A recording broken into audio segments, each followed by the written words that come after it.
Good afternoon, folks. Today's discussion A is a look into mental health services in the 1900s, from then until now. So sit back and enjoy the presentation I made for you, please. Okay, here we go. A life in a U.S. mental hospital in the 1900s was a world on unto itself. Part part sanctuary, part warehouse, part experiment.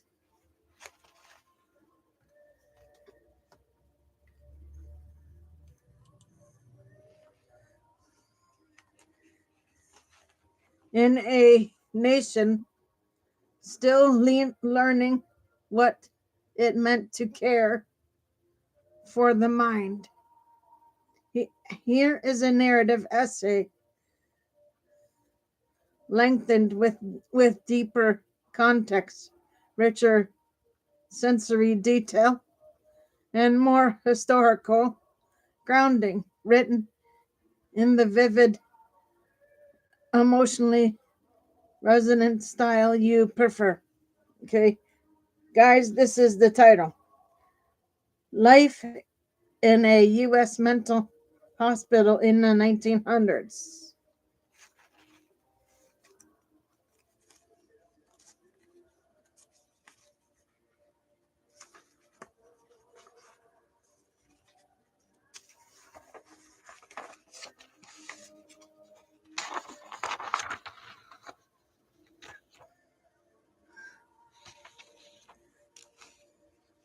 The hospital rose from the farmland, like a stone cathedral, long brick wings unfurling from a central dome, windows stacked in perfect rows. The kind of place meant to impress legislators and reassure families that their loved ones were being cared for. It followed the Kirkbride plan, that grand 19th century architectural philosopher or philosophy, promising that beauty, symmetry, and fresh air could heal the mind. But by 1900, the building already carried the weight of too many stories.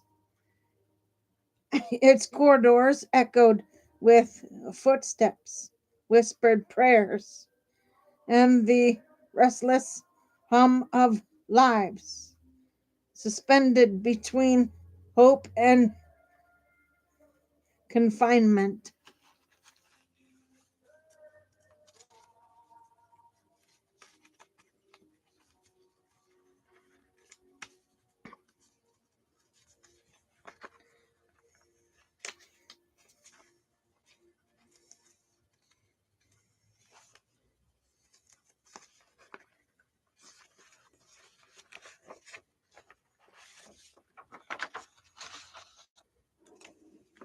Families arrived with suitcases and trembling hands, believing they were doing the right thing.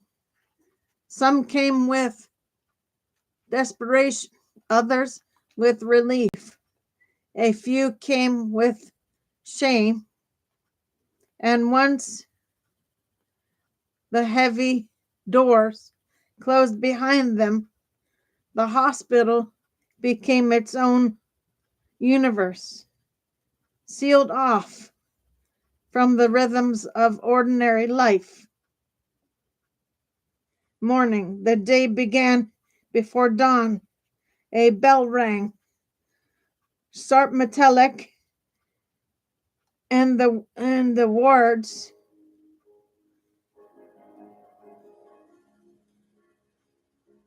stared patients slept in long communal dormitories, iron beds lined up so close that one person's nightmares could wake the next.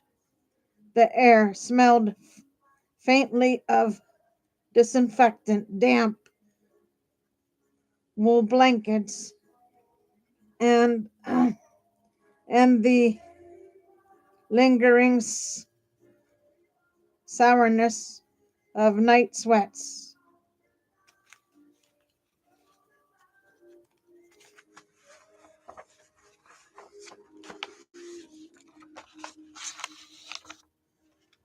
Nurses moved down the rows, checking pulses, coaxing the reluctant awake.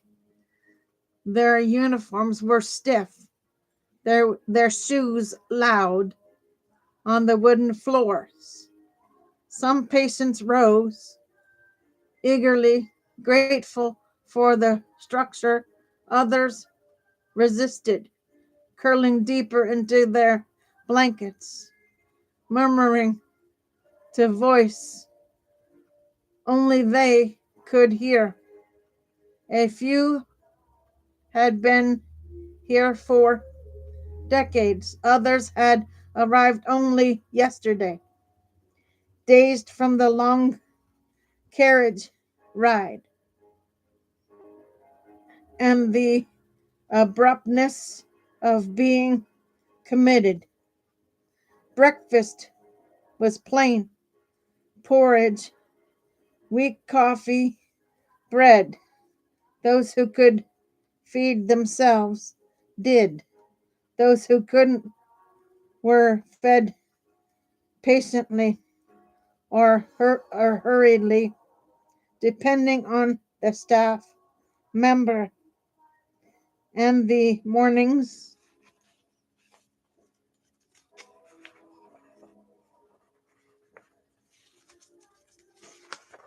mood.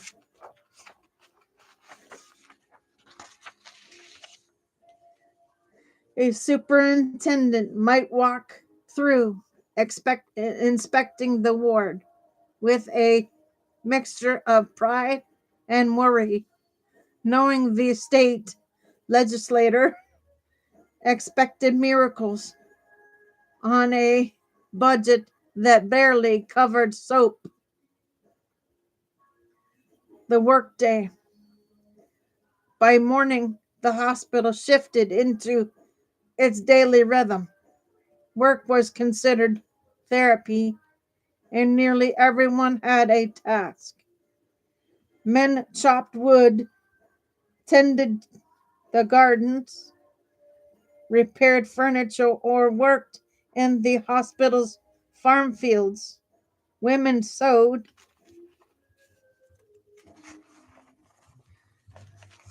linens, scrubbed floors, or labored in the laundry where steam rose in thick clouds and the air felt like a fever. The laundry was infamous hot, defending restlessness, yet some women found comfort in its predictability, the rhythm of washing and folding, offering a fragile sense of control. For some, the work was grounding, a way to reclaim usefulness. For others, it was simply labor, demanded and monitored. A few patients wandered the grounds, instead, pacing the gravel paths that circled the building. their hands fluttering like birds, trying to remember how to fly.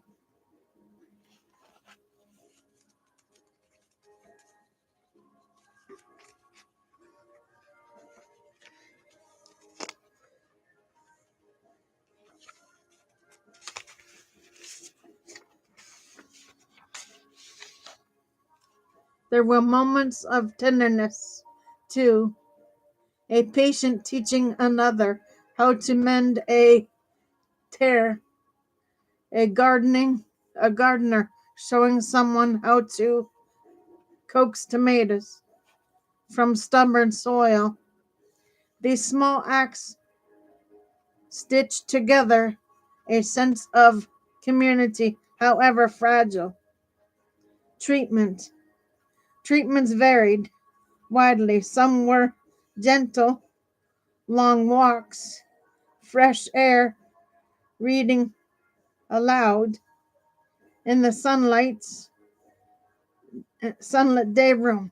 Others were harsher, born from theories that saw illness as something to be subdued or shocked out of the body. Hydrotherapy was common. Patients sat for hours in warm baths meant to soothe aggression, irritation, or were wrapped tightly in cold, wet sheets to calm the nerves. The attendants believed in the water's power, though the patients often shivered under its discipline.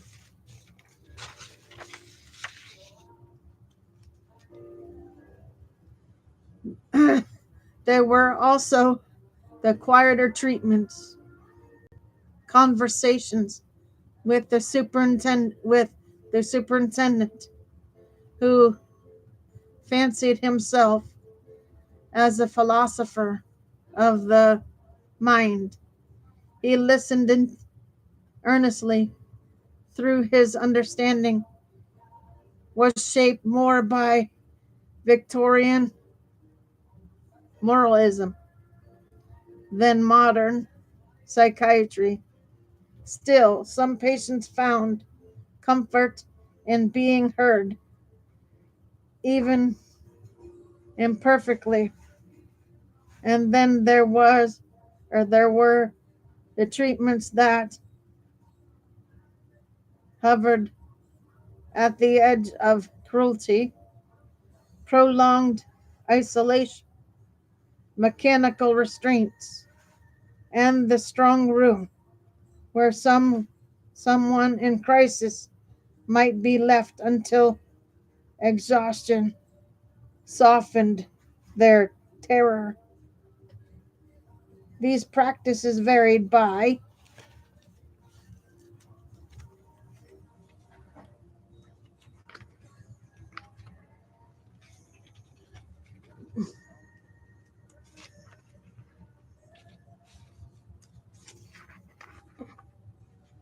just a second, guys. Hospital by superintendent by the era's shifting theories. Compassion and coercion lived side by side. The afternoon, after lunch, the wards settled into a strange stillness. Sunlight filtered through tall windows, catching dust uh, molds that drifted like tiny planets. Some patients napped, others uh, stared out at the fields, watching the wind move through the grass. A few gathered in the corners, to talk softly, forming friendships that were fragile but real. There were moments of crisis too, outbursts, confusion, fear. Nurses intervened with practiced calm through their tools, though their tools were limited. Restraints were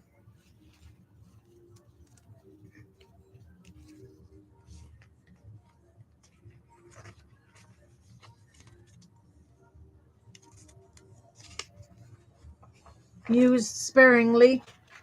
Some hospitals routinely, in others,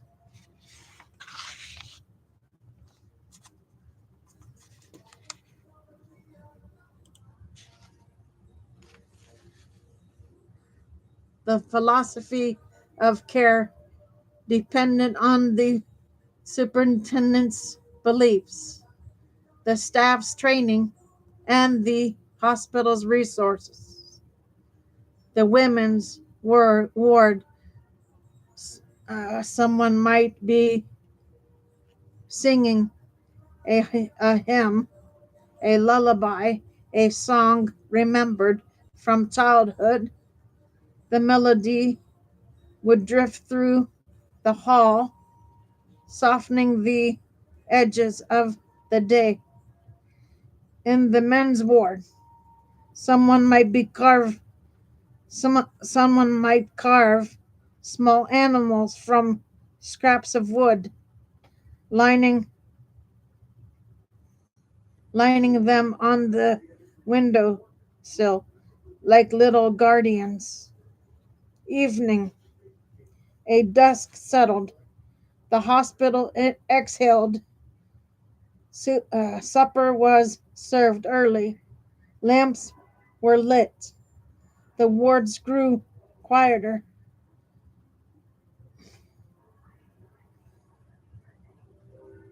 Though never silent, someone always cried out in the night. Someone always wandered. Someone always prayed. In the dormitories, patients lay in their narrow beds, listening to the building creak and sigh. Some whispered stories to themselves, memories of childhood, fragments of songs, names of people they hoped still remembered them. Others simply waited for sleep, grateful for the darkness that softened the edges of the day.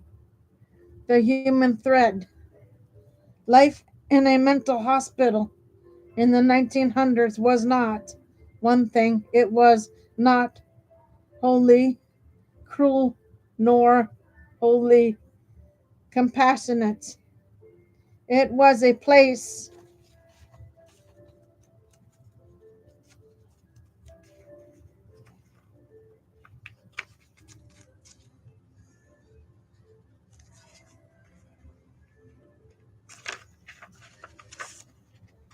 built on good intentions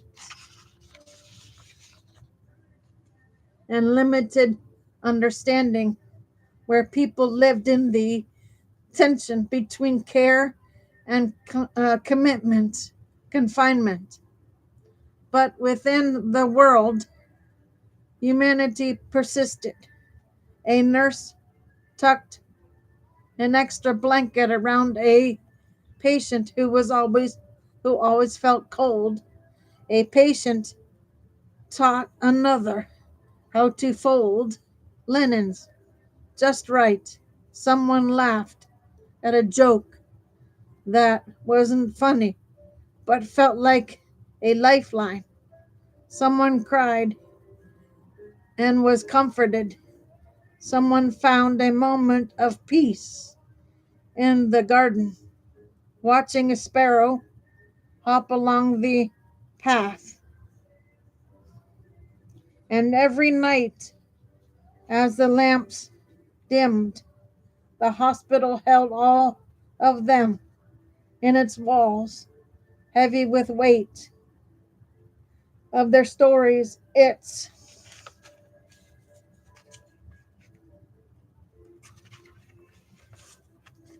corridors, carrying the quiet hope that tomorrow might be gentler.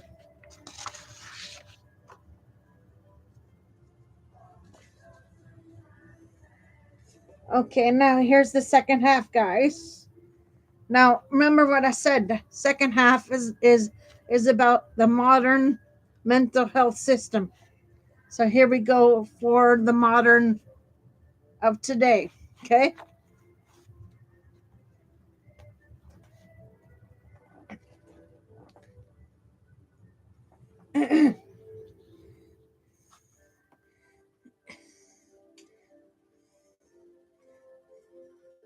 It blends story, science, and policy in a way that speaks to legislators, hospital executives, and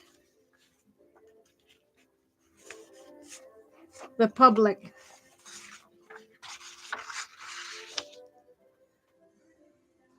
Here you guys go. Here's the title of the second half: The Quiet Revolution in Mental Health Care, a policy essay on precision and psychiatry. Precision psychiatry is emerging as at a moment when the mental health system is straining under unprecedented demand. Emergency department emergency departments are broadening psychiatric patients for days. Youth mental health needs have surged past pre-pandemic levels.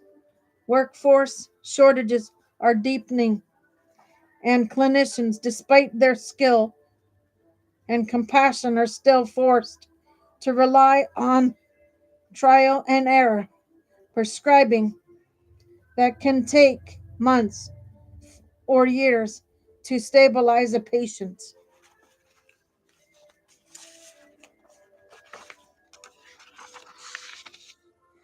In this landscape, precision psychiatry is not simple. A scientific advance is a policy imperative. If it offers a path from the insufficiencies, inequities, and human suffering baked into the current system. It promises a future where treatment is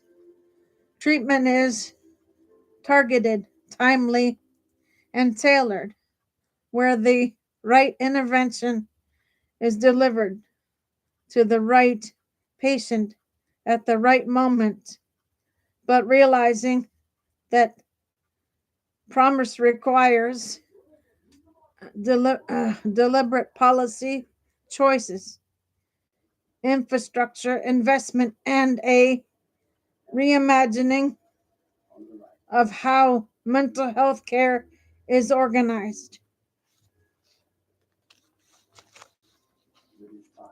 Give me 1 second, folks.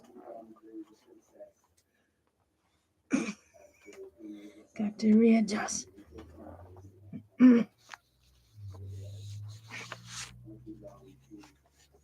Okay, here's the human stakes. Why precision psychiatry matters.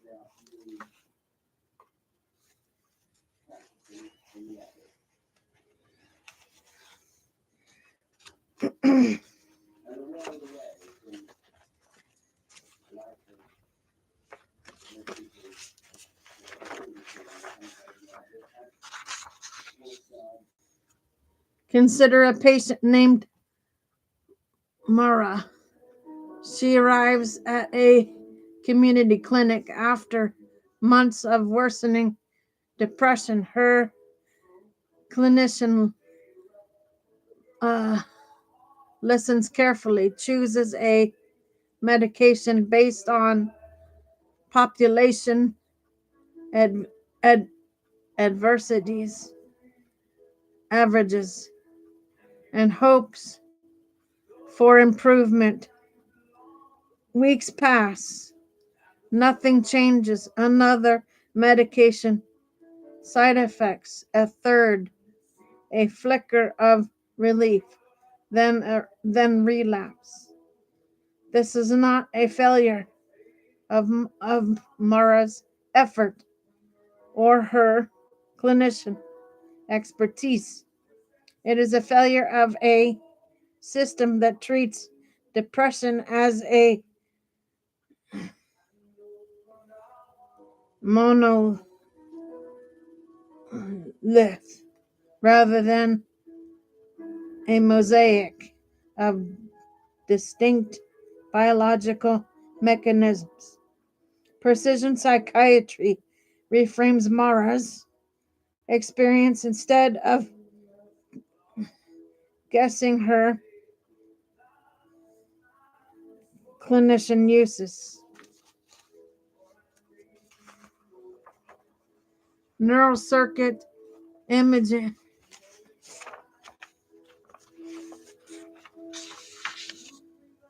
to identify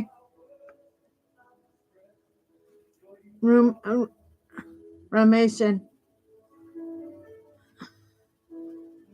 dorient depression, wearable delivered sleep and activity data to detect circadian disruption, biomarkers showing mild inflammation,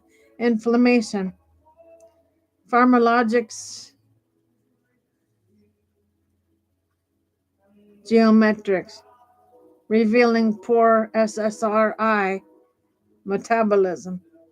Her treatment becomes targeted, a glutamate modulating antidepressant, circuit specific TMS, a sleep stabilizing protocol, a digital prototyping app that flags early relapses.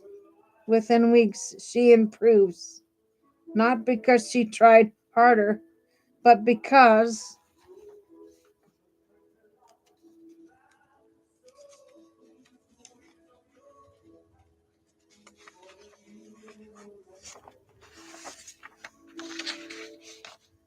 the treatment finally matched the mechanism. This this the this is the narrative precision psychiatry makes possible. The policy question is how to make it possible for everyone. The scene, the science behind the shift. Precision psychiatry rests on four pillars: neural circuit diagnostics, MRI, EEG, and emerging neuroimaging tools reveal which brain networks are dysregulated. These signatures predict treatment response more accurately than symptom checklists. Digital phenotyping. Smartphones and wearables capture sleep, movement, speech cadence, and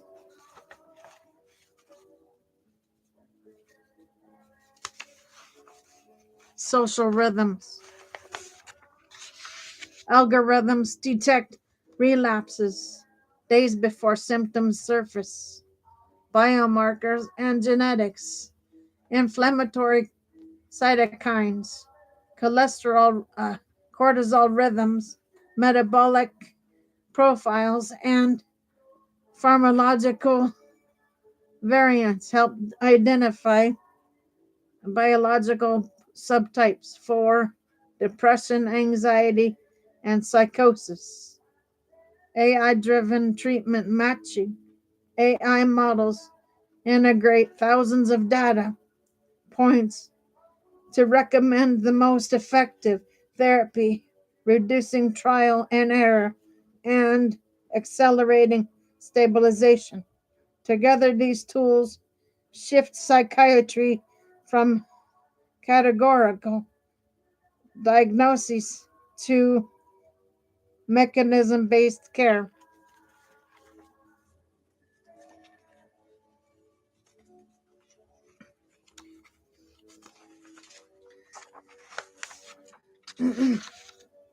The policy gap, innovation without infrastructure. Despite its promise, precision psychiatry is advancing faster than the systems needed to support it. These gaps, three gaps, stand out. Reimbursement structures lag behind science. Most payers reimburse based on traditional diagnostic categories and visit types. They do not cover neural circuit imaging, digital phenotyping platforms, biomarker panels, and AI driven clinical decision support.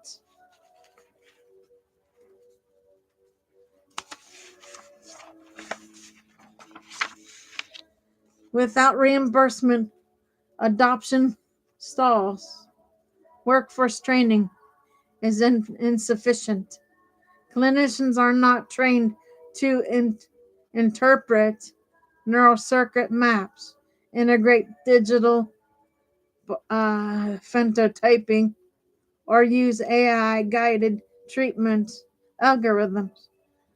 Precision psychiatry requires new competencies, new curricula, new interdisciplinary teams. Data governance is underdeveloped. Precision psychiatry generates sensitive data, neural signatures, behavioral patterns, genetic profiles. Policymakers must address privacy,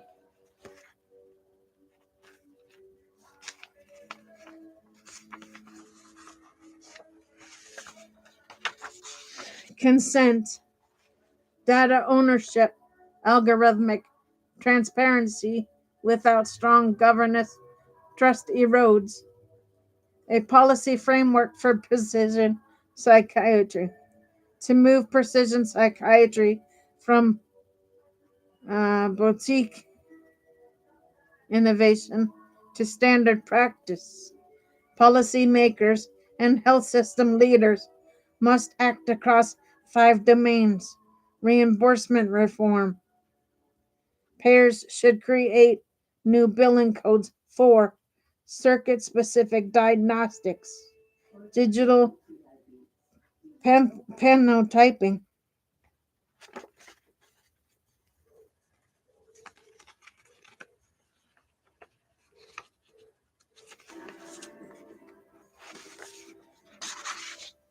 biomarker guided treatment, AI supported clinical decision making. Value based payment models should reward mechanism matched care that reduces hospitalizations, emergency departments, boarding, and treatment failures. Infrastructure investment health systems need neuroimaging capacity, secure digital phenotyping platforms, integrate data environments.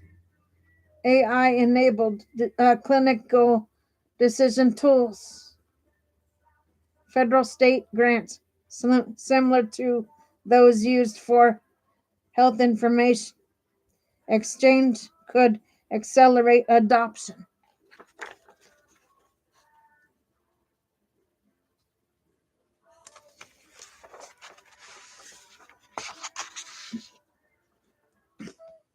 Workforce development. Training programs should incorporate neural circuit interpretation, digital behavioral analysis, biomarker guided prescribing, ethical AI use. Okay. Give me a second, guys.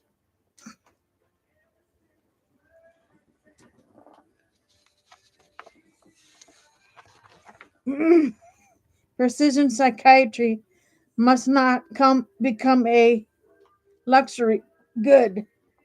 Policies should, should ensure Medicaid coverage, rural telehealth, integration,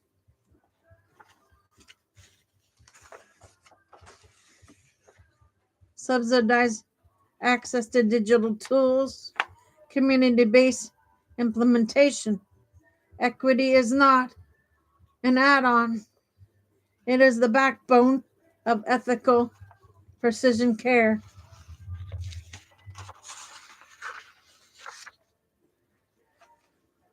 Data governance, ethical guide rails. Policymakers must establish clear consent frameworks, limits on secondary data use, transparency requirements for algorithms, protections against discrimination. Precision psychiatry cannot advance without public trust.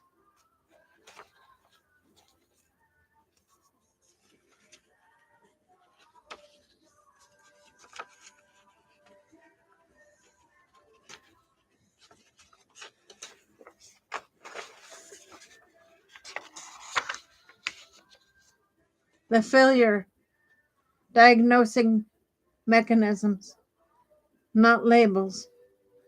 The most transformative policy shift will be redefining psychiatric diagnoses themselves. Instead of major depression, clinicians will diagnose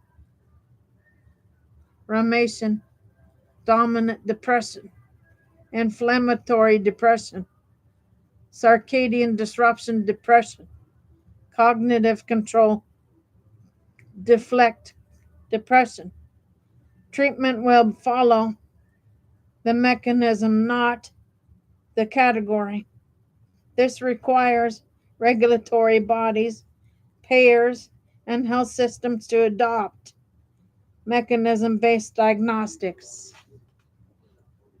Okay, guys, that is your A for today. I will see everybody tomorrow for shows in the morning. Until then, Gator Wellness, take care, folks.